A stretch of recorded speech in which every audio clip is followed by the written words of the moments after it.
हाँ जी class, welcome to all. आज हमारा टॉपिक एनवायरनमेंट का ही रहेगा, जो एनवायरनमेंट के सिलेबस में सबसे इम्पॉर्टेंट एंड फेमस टॉपिक है, जहाँ से मैक्सिमम क्वेश्चंस आपके बनते हैं वो बायोडाइवर्सिटी को लेके है। इसके पहले हम एनवायरनमेंट के 3 लेक्चर्स कवर कर चुके हैं, जिसमें हम इकोलॉजी की बात की थी, ठीक है। देन उसके बाद हमने जैसे एनर्जी पिरामिड्स की बात की है, तो ऐसे काफ़ी सारे टॉपिक्स हम ऑलरेडी कवर कर चुके हैं। हम इसको सीरीज़ में ही कवर करेंगे सो दैट कि आपको प्रॉपर एक सब्जेक्ट जो है उसकी प्रॉपर अंडरस्टैंडिंग हो। तो अगेन यहाँ पे मैंने जैसे आपको पहले बताया कि जो हमारा ये लेक्चर सीरीज चल रहा है उसमें अगर किसी भी टॉपिक में कोई करंट अफेयर में कुछ चेंजेस हो रही हैं या कुछ न्यूज़ में है, उसके बारे में हम बात नहीं करेंगे। जो भी सिलेबस का टॉपिक रहेगा उसका एक स्टैटिक पोर्शन जिसके बारे में पहले आपको नॉलेज होनी चाहिए, देन उसके बाद आप करंट अफेयर्स के थ्रू उसको लिंकअप करके, ज्योग्राफी एंड मैप्स के थ्रू लिंकअप करके उसको पढ़ोगे। तो स्टार्ट करते हैं हमारा स्टैटिक पोर्शन। तो जिस टॉपिक के बारे में आज पढ़ेंगे इन्वायरमेंट के अंदर, वो रहेगा आपका बायोडाइवर्सिटी। तो बेसिकली हम इस लेक्चर में पढ़ेंगे क्या, एक बार वो देख लेते हैं। बायोडाइवर्सिटी को डिफाइन करना है कि बायोडाइवर्सिटी होती क्या है, ठीक है। उसके बाद आपका बायोडाइवर्सिटी के लेवल्स होते हैं, किस किस लेवल्स पे बायोडाइवर्सिटी को मेज़र किया जाएगा। देन उसके बाद आपका बायोडाइवर्सिटी अगर है उसके कंसर्न के लिए हमें उसको कंजर्वेशन करना पड़ेगा, तो उसके कंजर्वेशन के लिए मोड्स क्या क्या रहते हैं, ठीक है। बायोडाइवर्सिटी में अगर मान लो कोई स्पीसीज जिसकी बात चल रही है उसको कैटेगराइज किया जाता है कि वो डेंजर कैटेगरी में है, एंडेंजर्ड कैटेगरी में है, तो उसके रिगार्डिंग हमारी एक इंटरनेशनल ऑर्गेनाइजेशन है। फिर उसके रेड डाटा बुक के बारे में पढ़ेंगे कि कैसे उन्होंने कैटेगराइजेशन किया हुआ है। देन स्पेसिफिकली इंडियन बायोडाइवर्सिटी के बारे में बात करेंगे। बायोडाइवर्सिटी जब इंडिया की बात करेंगे तो वो एक लेक्चर में यहाँ पे ख़त्म नहीं होगी, पहले एक ओवरव्यू के बारे में बात करेंगे, फिर देन सक्सेसिवली लेक्चर्स में हम उसको कवर करेंगे। तो लेट्स स्टार्ट। सबसे पहले हम बात करते हैं बायोडाइवर्सिटी। अगर बायोडाइवर्सिटी को बात करूँ तो ये 2 वर्ड्स को शॉर्ट करके बनाया हुआ है, बायोलॉजिकल डाइवर्सिटी। जो लिविंग थिंग्स हैं, ठीक है, उनमें डाइवर्सिटी का मिलना। ये टर्म 1985 में यूज़ की गई थी, इसको शॉर्ट करके बायोलॉजिकल डाइवर्सिटी को शॉर्ट करके बायोडाइवर्सिटी वर्ड यूज़ किया गया। अब डाइवर्सिटी की हम अगर बात करते हैं कि डिफरेंट टाइप के स्पीसीज वहाँ पे मिलती हैं, तो जब हम डिफरेंट टाइप्स की बात करते हैं तो बात क्या करते हैं कि जैसे मान लीजिए एक एरिया है, उसमें एक पर्टिकुलर टाइप का स्पीसीज मिलता है, ठीक है, उसके विद इन डाइवर्सिटी देखी जाती है। जैसे मान लीजिए हम बिग कैट अलायंस की बात करते हैं, ठीक है, उसमें हमने ये देखा कि हमारे इंडिया में कैट की 5 कैटेगरीज मिलती हैं, 2 नहीं मिलती, लेकिन टोटल 7 कैटेगरीज होती हैं। जैसे जैगुआर की बात आती है, ठीक है, लेपर्ड्स की बात आती है, टाइगर्स की बात आती है। तो एक तो होता है कि आपको डाइवर्सिटी विद इन स्पीसीज देखनी होती है, एक स्पीसीज के बिटवीन। जैसे मान लीजिए कुछ स्पीसीज यहाँ पे हैं, कुछ अलग से स्पीसीज यहाँ पे हैं, तो इस लेवल पे भी आपको बायोडाइवर्सिटी देखने को मिलेगी। एंड देन फिर इकोसिस्टम्स की, जैसे मान लीजिए एक इकोसिस्टम बहुत बड़ा यहाँ पे डेवलप हुआ है, दूसरा इकोसिस्टम यहाँ पे डेवलप हुआ है। जैसे हम बात करते थे बायोम्स में, ग्रासलैंड्स, डेजर्ट्स की बात करते थे, तो बायोडाइवर्सिटी के लेवल्स बहुत सारे हो सकते हैं। तो बायोडाइवर्सिटी विद इन स्पीसीज भी देखी जाएगी, बिटवीन द स्पीसीज भी देखी जाएगी, and at the level of ecosystem भी इसको देखा जाएगा।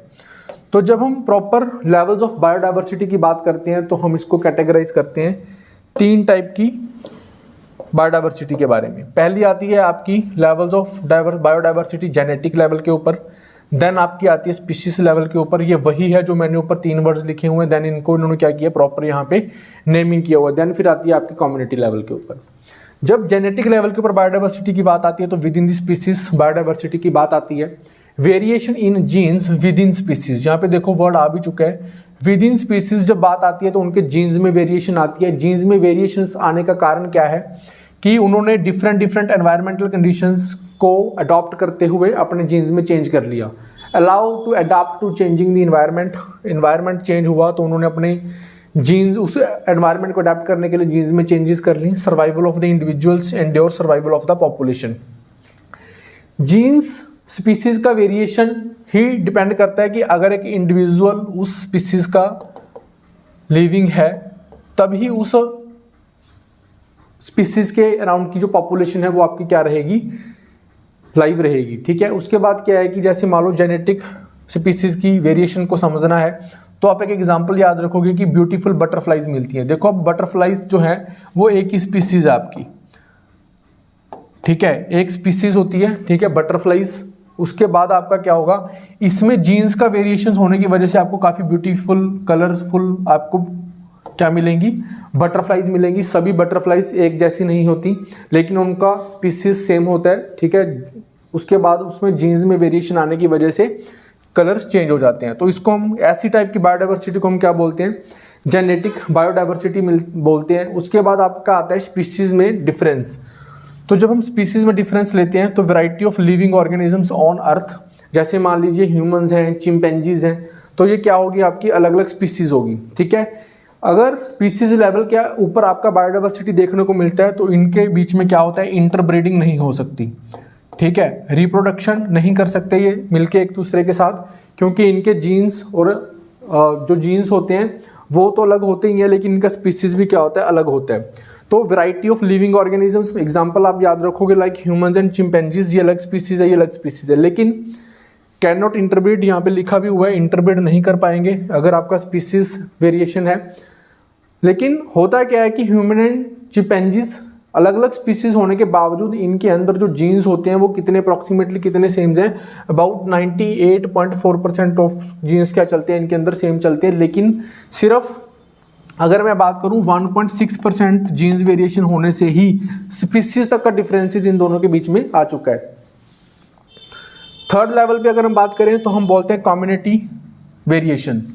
कम्युनिटी लेवल के ऊपर वेरिएशन तो मैंने आपको वहाँ पे बताया ही है, इकोसिस्टम्स के बारे में बात करेगा। ग्रासलैंड में डिफरेंट टाइप की स्पीसीज आपको मिलेंगी, वेटलैंड्स में आपको डिफरेंट टाइप की स्पीसीज मिलेंगी, एंड मैनग्रोव्स में आपको डिफरेंट टाइप की स्पीसीज मिलेंगी। तो जब एग्जाम में क्वेश्चन पूछा जाता है तो आपको जेनेटिक बायोडाइवर्सिटी वेरिएशंस क्या होती हैं, स्पीसीज लेवल पे वेरिएशन, उनके कैरेक्टरिस्टिक्स पूछ लिए जाती हैं, ठीक है। एंड कम्युनिटी लेवल के ऊपर क्या है। यहाँ पे अब एक चीज़ है, रेशो जब हम किसी एक पर्टिकुलर एरिया में, जैसे मान लो आप एक पर्टिकुलर एरिया को चूज़ कर रहे हो, जैसे मान लो एक पर्टिकुलर एक वेटलैंड को चूज़ कर लो या किसी बायोम को चूज़ कर लो, उस पर्टिकुलर एरिया में एक स्पीसीज वहाँ पे मिलती होगी और काफ़ी और स्पीसीज भी वहाँ पे मिलती होंगी। तो हमने क्या करना है, एक पर्टिकुलर स्पीसीज का उस एरिया में मिलने वाली टोटल स्पीसीज की पॉपुलेशन के साथ अगर हम डिवाइड कर ले, रेशियो लेनी है आपको 1 species to the over total population, जहाँ पे अदर स्पीसीज की और भी स्पीसीज वहाँ पे होंगी, टोटल पॉपुलेशन के साथ हमने डिवाइड करना है। अगर तो वो 0 आता है तो दैट मीन्स वहाँ पे रेशियो अगर 0 आता है तो दैट मीन्स वहाँ पे इनफिनाइट क्या है, स्पीसीज मिलती हैं। अगर वहाँ पे 1 आ रहा है रेशियो तो दैट मीन्स आपका क्या हो रहा है कि ओनली 1 ही स्पीसीज आपकी वहाँ पे मिलेगी। ये इंपॉर्टेंट है, रेशियो आपको पता होना चाहिए, ठीक है। उसके बाद हम बात करते हैं मेजरमेंट। बायोडाइवर्सिटी को मेजरमेंट करने के लिए यहाँ पे 2 कंपोनेंट्स हैं। एक वर्ड आता है स्पीसीज रिचनेस का, एक वर्ड आता है आपका स्पीसीज इवननेस का। जब आप स्पीसीज रिचनेस की बात करते हो तो वहाँ पे हमने ये देखना होता है कि number of species in a community. Community का वर्ड आपको समझ आ ही चुका है। जैसे मान लो एक ग्रासलैंड एक कम्युनिटी है, वो हमने आपको प्रीवियस लेक्चर में समझा रखा है कि कम्युनिटी किसको बोलते हैं। तो जैसे मान लो मैंने ग्रासलैंड कम्युनिटी ले लिया, तो वहाँ पे क्या करना है, measure of number of species. तो वहाँ पे कितना स्पीसीज यहाँ पे मिलेंगी वो है आपकी रिचनेस, ठीक है। जितनी ज़्यादा स्पीसीज वहाँ पे मिलेंगी उतना ज़्यादा रिचनेस है कम्युनिटी का। लेकिन इस स्पीसीज रिचनेस को मेजर करने के लिए भी आपके पास आगे क्या है, कुछ पैरामीटर्स हैं जिनको हम बोलते हैं alpha, beta and gamma. Alpha richness का मतलब होता है with in a particular area, एक पर्टिकुलर एरिया की बात कर रहे हैं। बीटा का मतलब है कंपैरिजन हो रहा है बिटवीन 2 एरियाज, ठीक है। अगर मान लो सिर्फ मैं एक ही एरिया के स्पीसीज की बात कर रहा हूँ तो आपका अल्फा। अगर मैं मान लो ग्रासलैंड को कंपैरिजन कर रहा हूँ विद फॉरेस्ट बिटवीन 2 कम्युनिटीज तो आपका आएगा बीटा कंपैरिजन चल रहा है जी, ठीक है। अगर आपका ओवरऑल डाइवर्सिटी की बात चल रही है between different types of communities तो आपका आती है गामा रिचनेस। क्लियर। अगर आपको यहाँ पे वर्ड्स समझ नहीं आ रहे तो आप प्रीवियस लेक्चर्स देख सकते हो, जहाँ पे आपको पता चलेगा कि कम्युनिटी किसको बोलते हैं, ठीक है। तो यहाँ पे पहले अगर विद इन कम्युनिटी देख रहे हैं हम तो आपका अल्फा लेवल का स्पीसीज रिचनेस आएगा।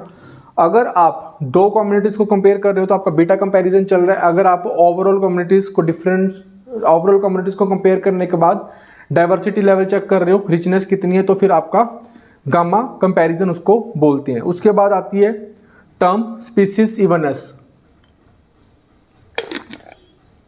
स्पीसीज इवननेस में हम क्या देखते हैं कि जैसे मान लो आपने कम्युनिटी को कंपेयर किया, कम्युनिटी कंपैरिजन में आपने देखा कि वहां पे स्पीसीज तो हैं, डिफरेंट डिफरेंट टाइप के स्पीसीज हैं, लेकिन आपने चेक क्या करना है, proportion of species at a given site. Low means few dominates the site. जैसे मान लो आपने एक एरिया में देखा कि मैंने यहाँ पे स्पीसीज इवननेस चेक करना है। जैसे मान लो यहाँ पे 10 स्पीसीज होती, अगर 10 स्पीसीज के सभी स्पीसीज जो हैं इक्वल अमाउंट में होते तो हम क्या बोलते, ये परफेक्टली स्पीसीज का इवननेस है। लेकिन अगर मान लो वो प्रोपोर्शन एक स्पीसीज का इवननेस के लेवल पे काउंट करें, अगर वो एक जगह पे लो आ रहा है तो स्पीसीज इवननेस लो होने का मतलब क्या है कि कोई एक कम्युनिटी ज़्यादा डोमिनेट कर रही है, अदर स्पीसीज क्या है वहाँ पे कम है। स्पीसीज इवननेस लो, यहाँ पे ये वर्ड डायरेक्ट आपको याद रखना है। अगर स्पीसीज इवननेस किसी एक पर्टिकुलर एरिया में लो आ रही है, इसका मतलब क्या है कि वहाँ पे सिर्फ एक ही स्पीसीज डोमिनेट करती है, बाकी स्पीसीज का अमाउंट पर्टिकुलर स्पीसीज के कंपैरिजन में कम है। क्लियर। उसके बाद बायोलॉजिकल डाइवर्सिटी एक्ट इंडिया ने बनाया, जैसे एक्ट्स के बारे में अलग से बात करेंगे, तो वहाँ पे 2002 में यही बात की गई है कि बायोडाइवर्सिटी का जो रोल है वो ओवरऑल हमारे इन्वायरमेंट को कंजर्व करने के लिए, ह्यूमन लाइफ में, एनिमल लाइफ में उसका बहुत ही इंपॉर्टेंस है। यू कैन से कि लाइफ ऑन द अर्थ जो है वो डिपेंड करती है आपकी बायोडाइवर्सिटी जो है उसको आप कितना प्रिजर्व करके रखे हुए हो। तो हमें इनके मोड्स ऑफ कंजर्वेशन पता होना चाहिए कि बायोडाइवर्सिटी को हमने कंजर्व करना है तो हम कैसे कैसे कंजर्व कर सकते हैं। तो दो वर्ड्स यहाँ पे अगेन यूज होते हैं, एक वर्ड यूज होता है आपका एक्स सिटू, दूसरा वर्ड यूज होता है आपका इन सिटू। यहाँ पे आप याद करो, रिमेंबर रखोगे, एक्स सिटू मतलब, सिटू का मतलब होता है साइट, मतलब कि जहां पे वो स्पीसीज पाई जाती है वहीं पे उसका कंजर्वेशन नहीं हो रहा, उसको स्पीसीज को वहां से निकाल के किसी अदर एरियाज में कंजर्व किया जा रहा है। जैसे आपके बोटेनिकल गार्डन्स होते हैं, बोटेनिकल गार्डन्स में आपके प्लांट्स को रखा जाता है, ठीक है, उनका साइंटिफिक तरीके से वहां पे प्रिजर्वेशन किया जाता है फॉर रिसर्च पर्पस, ठीक है। एंड जैसे आपके सीड बैंक्स होते हैं, ठीक है, ये भी आपका एक एक्सटर्नल क्या किया हुआ है, साइट बनाई हुई है जहां पे आपके सीड्स को कंजर्व किया जा रहा है, ठीक है। अगर यहाँ पे important exam point of view से क्या है कि जैसे मान लीजिए एक एरिया में कोई पर्टिकुलर टाइप का स्पीसीज मिलता है, लेकिन हमने इस स्पीसीज को यहाँ पे ना लाके किसी और एरिया में उस स्पीसीज को रीइंट्रोड्यूस किया और उसके कंजर्वेशन की हमारी बात चल रही है कि जैसे मान लो उनके हैबिटेट को इंक्रीज करने की कोशिश कर रहे हैं, तो उसको भी मैं एक्स सिटू टाइप का कंजर्वेशन बोलूँगा, वो इन सिटू टाइप का कंजर्वेशन नहीं है। किसी अदर एरिया में अगर मान लो आपको उसको रीइंट्रोड्यूस करना पड़ रहा है सो दैट कि वहाँ पे वो पहले पाए नहीं जाते थे, सो दैट तो नेचुरली उसको एक एटमॉस्फेयर मिले, बेशक वो नेशनल पार्क्स हों जो कि एक नेचुरल साइट्स होती है, लेकिन अगर वो स्पीसीज पहले वहाँ पे नहीं मिलती थी, उसको बाहर से इंट्रोड्यूस किया गया है, तो हम उसको भी एक्स सिटू टाइप का कंजर्वेशन बोलेंगे। इन सिटू मतलब क्या होता है कि जहाँ पे वो स्पीसीज नेचुरली मिलती हैं वहाँ पे ही उसको कंजर्व करना, जैसे हमारी एग्जांपल्स आती है नेशनल पार्क्स की, ठीक है, बायोस्फीयर रिजर्व्स बना लेते हैं, नेशनल पार्क्स बना लेते हैं, ये आपका इन सिटू यानी कि इन द साइट, मतलब कि जहाँ पे वो नेचुरल स्पीसीज मिलती है। क्लियर। उसके बाद वर्ल्ड लेवल पे हमारा एक ऑर्गेनाइजेशन है, इंटरनेशनल ऑर्गेनाइजेशन, जिसको हम बोलते हैं IUCN, international union for conservation of nature. ये ऑर्गेनाइजेशन 1996 में एक बुक लेके आया था, ठीक है। उस बुक में काफ़ी सारे पेजेस हैं जिसको हम रेड डाटा बुक बोलते हैं। उस बुक में कौन सी स्पीसीज को कितना डेंजर है उसके लेवल के हिसाब से उसको अरेंज किया गया है। इसका हेडक्वार्टर आपका स्विट्जरलैंड ग्लैंड में है। उस बुक के पिंक पेजेस आपके क्रिटिकली एंडेंजर्ड स्पीसीज को नोटिफाई करते हैं। अब आपको बायोडाइवर्सिटी को कंजर्व करना है तो आपको स्पीसीज के एंडेंजर लेवल का पता होना चाहिए कि स्पीसीज को खतरा कितना है, ठीक है। तो उस टाइप से उन्होंने जब उनको डिवाइड किया तो पर्टिकुलर नेमिंग किया गया, तो अभी हम उस नेम के बारे में पढ़ेंगे। देखो, अगर कोई स्पीसीज एक्सटिंक्ट हो चुकी है तो उसका मतलब क्या होता है कि उसका जो लास्ट इंडिविजुअल है वो डाइड हो चुका है। तो आपको किसी स्पीसीज का एक्सटिंक्शन होने का मतलब पता होना चाहिए कि क्या है, कि उस स्पीसीज का लास्ट इंडिविजुअल भी क्या हो चुका है, खत्म हो चुका है। अगर क्रिटिकली एंडेंजर्ड स्टेटस किसी स्पीसीज को मिला हुआ है बुक में, तो आपको क्या पता होना चाहिए कि उस स्पीसीज का 10 साल के अंदर अंदर 90% से ज़्यादा पॉपुलेशन जो है इंडिविजुअल वो लॉस कर चुकी है। एंड उसके सिर्फ 50 मैच्योर इंडिविजुअल ही अभी बचे हैं और बहुत ही हाई लेवल के ऊपर रिस्क पे हैं वाइल्ड एरियाज में। क्लियर। क्रिटिकली एंडेंजर्ड कैटेगरी आपको पता होनी चाहिए डिफाइन कैसे करती हैं, एग्जाम में इसके रिलेटेड डायरेक्ट क्वेश्चन पूछा जाता है। उसके बाद आता है आपका एंडेंजर्ड कैटेगरी। जैसे यहाँ पे 90% पॉपुलेशन 10 ईयर्स में खत्म हो चुकी हो, तो यहाँ पे 70% ऑफ द पॉपुलेशन जो है इंडिविजुअल्स की 10 ईयर्स में खत्म हो चुकी हो, तो एंडेंजर्ड कैटेगरी में यहाँ पे 50 मैच्योर इंडिविजुअल्स थे, यहाँ पे आपका 250 मैच्योर इंडिविजुअल्स पेंडिंग हो बस उसके जो अभी जीवित हैं। उसके बाद ये भी हाई रिस्क के ऊपर होती है। वल्नरेबल कैटेगरी की अगर हम बात करें तो यहाँ पे जैसे 70% था, तो यहाँ पे 50% इन 10 ईयर्स खत्म हो चुके हों। और यहाँ पे आपके मैच्योर इंडिविजुअल्स कितने होने चाहिए लिविंग, 10,000 लिविंग होना चाहिए, और ये भी आपका हाई रिस्क होता है। तो ये आपका कैटेगरीज था जो आपकी स्पीसीज को IUCN ने दिया हुआ है अपनी रेडी डाटा बुक में।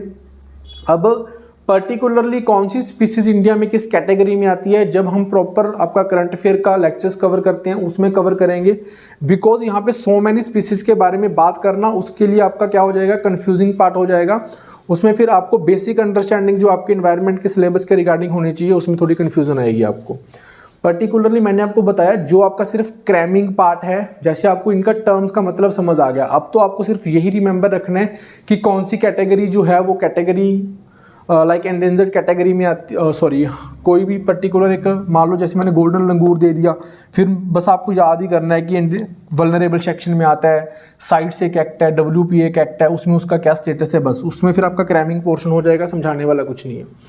देन अभी बात करते हैं कि इंडिया में बायोडाइवर्सिटी लेवल का ओवरऑल आइडिया आपको पता होना चाहिए। इंडिया की बायोडाइवर्सिटी लेवल की अगर हम बात करें तो ऑल ओवर द वर्ल्ड आपके कुछ बायोडाइवर्सिटी हॉटस्पॉट्स हैं। बायोडाइवर्सिटी हॉटस्पॉट्स का मतलब आपको ये सबसे पहले हॉटस्पॉट्स का आइडिया ये लगा लो कि वहाँ पे जो स्पीसीज हैं उनकी रिचनेस बहुत होती है। हॉटस्पॉट्स का मतलब सिंपल सा आपको पता होना चाहिए कि बहुत ज़्यादा रिचनेस उन एरियाज़ में मिलती है आपकी बायोडाइवर्सिटी की, और वो उनका प्रिजर्व करना आपका बहुत ही क्रिटिकल है। तो वो बायोडाइवर्सिटी हॉटस्पॉट्स होते हैं पूरे ग्लोबल लेवल के, आपको 34 एरियाज़ में डिवाइड किया गया है। तो इंडिया के पास आउट ऑफ 34 2 टाइप के ग्लोबल बायोडाइवर्सिटी हॉटस्पॉट्स हैं, जिनमें एक आता है आपका ईस्टर्न हिमालयस एंड सेकंड आपका आता है वेस्टर्न घाट्स एंड श्रीलंका। ये बहुत इंपॉर्टेंट है एग्जाम पॉइंट ऑफ व्यू से। Out of 34 global biodiversity hotspots में से इंडिया के पास 2 हैं। उन 2 में से अगर मैं बात करूं तो आपका एक है ईस्टर्न हिमालयस, देन आपका वेस्टर्न घाट्स एंड श्रीलंका। उसके बाद इंडिया की बायोडाइवर्सिटी को फर्दर डिवाइड किया गया, ठीक है। जैसे मान लो प्रॉपर इंडिया के पास इतना लार्ज एरिया है, सबसे एग्रो क्लाइमेटिक जोन्स के ऊपर ही डिपेंड करता है ये सारा आपका फर्दर डिवाइडेशन। जैसे मान लो सबसे पहले इंडिया की पूरी लैंड को 2 रियाम्स में डिवाइड किया, तो जैसे मान लो ऐसे करके 2 पार्ट्स में पहले 2 रियाम्स बने। अब ये पूरा एरिया सेम नहीं हो सकता, तो फिर इन दोनों को आगे फर्दर डिवाइड किया तो फिर आपके क्या बन गई, बायोम्स बन गई। तो टोटल आपके ऐसे 5 बायोम्स बना दिए। जैसे मान लो ऐसे करके डिवाइडेशन नहीं है, मैं सिर्फ सिंपल लैंग्वेज में समझाने की कोशिश कर रहा हूँ कि पहले बड़े एरिया को स्मॉल पार्ट्स में डिवाइड किया, फिर वो जो स्मॉल पार्ट्स डिवाइड किए हुए हैं फिर उनको फर्दर डिवाइड किया depending upon the climatic conditions. तो सबसे पहले इंडिया में याद रखना है आपको कितने रियाम्स मिलते हैं। बड़ा एरिया है 2 रियाम्स मिलते हैं। रियाम्स मतलब सब कॉन्टिनेंट साइज का एरिया होता है, उसको मैं रियाम्स बोलता हूँ, ठीक है। उसमें यूनिफाइंग फीचर्स होते हैं कौन से, ज्योग्राफी के एंड फ्लोरा एंड फाउना के, ठीक है। तो इसलिए सबसे पहले इंडिया में 2 टाइप के आपको रियाम्स पता होने चाहिए। एक आपका हिमालयन जिसको मैं पेल आर्कटिक बोलता हूँ, दूसरा है आपका मलयालन, ठीक है। तो टोटल अगर मैं वर्ल्ड की बात करूं तो वहाँ पे 8 रियाम्स हैं।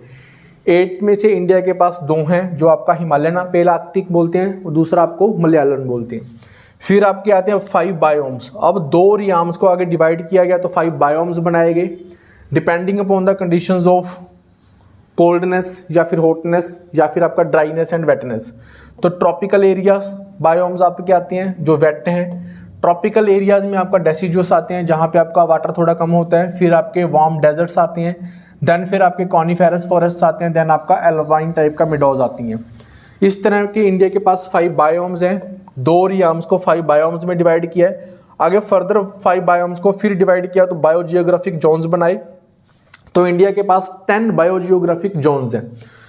अब हिमालयस जो हैं, हिमालयन यहाँ पे हमने बोल दिया कि ये बहुत बड़ा एरिया है, तो अब उसको फर्दर डिवाइड किया जा रहा है। ट्रांस हिमालयस अलग से बना दिए गए, हिमालयस अलग से बना दिए गए, ठीक है। अब वार्म डेजर्ट्स हैं, तो डेजर्ट्स में एक तो प्रॉपर डेजर्ट, एक आपका सेमी एरिड टाइप का एरिया, ठीक है। देन फिर आपके वेस्टर्न घाट्स को अलग से कर दिया, डेक्कन पेनिनसुला को अलग से कर दिया, गंजेटिक प्लेन्स बना दिए, नॉर्थ ईस्ट इंडिया को अलग कर दिया, आइलैंड्स को अलग कर दिया एंड कोस्टल एरियाज को अलग कर दिया।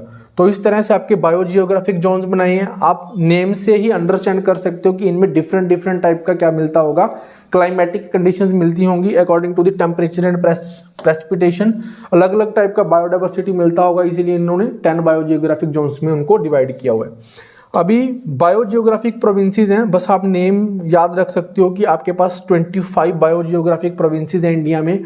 अब क्या है कि जो ये 10 एरियाज हैं इनको फर्दर डिवाइड किया हुआ है। गंजेटिक प्लेन्स का मैं बता देता हूँ कैसे डिवाइड किया हुआ है। जैसे मान लो एक north Gangetic plain and south Gangetic plains, तो इनमें अलग अलग टाइप के आपका फ्लोरा एंड फाउना मिलता होगा, तो इसलिए इन्होंने क्या किया, बायोजियोग्राफिक प्रोविंसेस ऐसे करके फर्दर डिवाइडेशन करके आपका 25 बायोजियोग्राफिक जोन्स में इनको प्रोविंसेस में डिवाइड किया हुआ है। होप सो आपको ओवरऑल इस लेक्चर में समझ आ गया होगा। बाकी जो क्रैमिंग पार्ट रहता है आपका, ठीक है, डिटेल में कवर करने वाला, उसमें आपको समझाने वाला कुछ नहीं होता, बस आपको क्रैमिंग्स करनी होती हैं, उसका आपको PDF वगैरह प्रोवाइड करवा दिया जाएगा।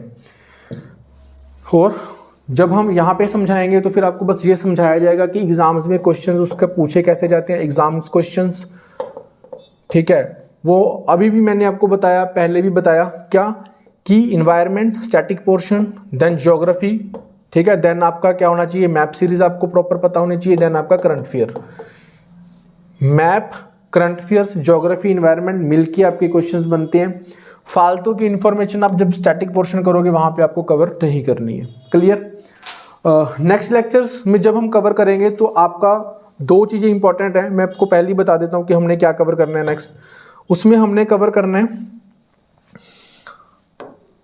Animal kingdom and plant biodiversity in India. हमने 2 चीज़ें कवर करनी है, एक आपका एनिमल किंगडम, देन आपका प्लांट किंगडम। जब हम ये दोनों चीजें करेंगे तो यहां पे एक चीज आपको ध्यान में रखना है, जो आपका बेसिक साइंस का पोर्शन चलता है, जो आप स्टैटिक साइंस पढ़ोगे सिविल सर्विसेज एग्जाम्स के लिए, तो इन दोनों से रिलेट होता है, ठीक है। तो हम उस तरीके से भी इसको पढ़ेंगे। आज का लेक्चर हमारा यहीं पे खत्म होता है। अगर किसी को कोई डाउट है तो आप कमेंट सेक्शन में कमेंट करके बता देना। Otherwise thank you for watching.